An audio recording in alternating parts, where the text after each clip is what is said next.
Esse vídeo está dividido em duas partes. A primeira parte fala sobre o Abaporu, vou deixar o link aqui na descrição do vídeo, caso você ainda não tenha visto. No primeiro vídeo nós falamos do Abaporu, que é uma pintura a óleo da artista brasileira Tarsila do Amaral, e é uma das principais obras do período antropofágico do movimento modernista no Brasil. Finalizamos esse vídeo com a seguinte pergunta: de onde veio essa ideia de antropofagia? Essa ideia de antropofagia era das tribos indígenas tupis. Para entendermos, temos que lembrar que a guerra ela era sagrada. Havia uma explicação mitológica do ódio entre as tribos tupis, e a consumação da vingança entre as tribos era quando se conseguiam devorar o seu inimigo. Para um guerreiro tupi, ser enterrado na terra e ser devorado pelos vermes era uma das coisas mais degradantes que existia. A verdadeira sepultura de um guerreiro tupi era o estômago do seu inimigo. Quem era comido gostava de ser comido porque sabia que daria continuidade a um ciclo infindável de vinganças. Isso era declarado durante o ritual antropofágico. Havia regras de etiqueta muito claras. Tudo isso foi descrito por vários outros estrangeiros, mas aqui vamos destacar o livro do Hans Staden,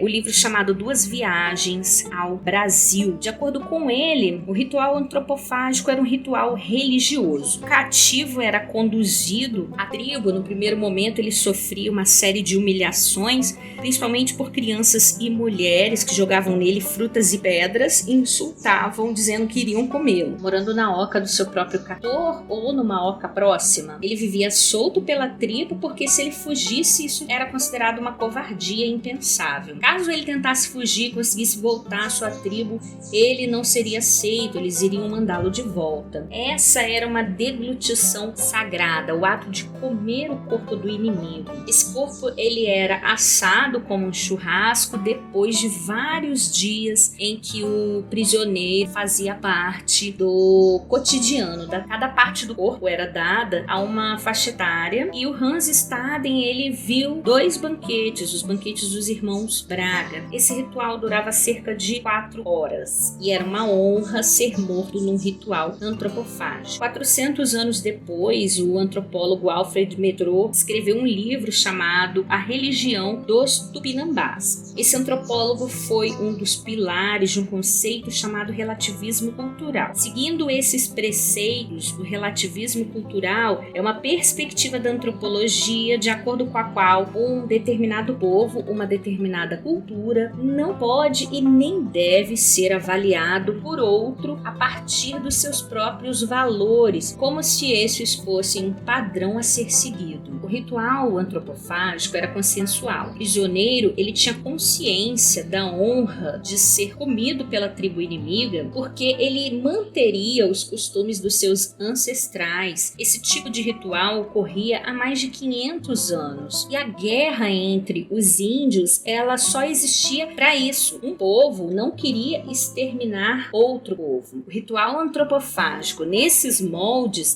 desse jeito, com toda uma regra de etiqueta, com a conduta do prisioneiro, com cada parte do corpo sendo oferecida a uma faixa etária e uma posição social na tribo, só acontecia aqui no Brasil, apenas com os tupis. Várias outras tribos no mundo eram canibais, mas nesses moldes de ritual religioso só acontecia no Brasil. Como que isso foi parar lá com os modernistas? Através do livro do Hans Staden. Esse livro ele foi adquirido, um exemplar dele, pelo Eduardo Prado. O Eduardo Prado era um ricaço, um dos criadores da Academia Brasileira de Letras no Brasil. E o Eduardo Prado era pai do Paulo Prado, que foi um dos financiadores da Semana de Arte Moderna de 1922. E através do Paulo Prado, o Oswald de Andrade, a Tarsila do Amaral e vários outros leram esse livro em 1922 e perceberam a metáfora. Ao invés de lutar contra a influência estrangeira, vamos incorporá-la e torná-la, degluti-la, transformá-la numa cultura genuinamente brasileira. Por isso, o nome do movimento era Movimento Antropofágico, pois era essa a intenção dos índios. A guerra sagrada entre os tupis era basicamente uma tentativa de manter a cultura e a tradição dos seus ancestrais.